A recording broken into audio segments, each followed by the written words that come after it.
4 ঘন্টার তৃণমূলের জন্য দরজা বন্ধ। কথা শুনুন, তারপর যারা মানুষের সম্পত্তি লুট করেছেন তাদের জন্য দরজা বন্ধ।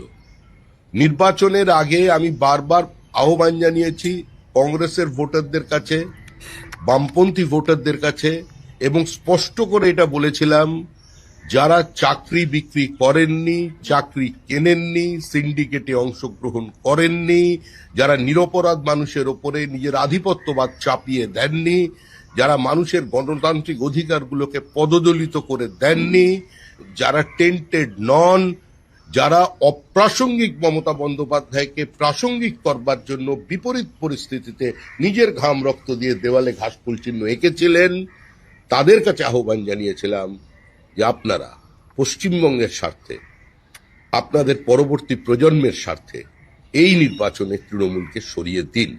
সুতরাং এটা নতুন কোনো বিষয় নয়। আপনি আশা করব এরা প্রত্যেকেই গুণীজন, বিদগ্ধ মানুষ, এদের নামের আগে পদত্যাগী, দলত্যাগী বা তৃণমূলী এই শব্দগুলো ব্যবহার করবেন না।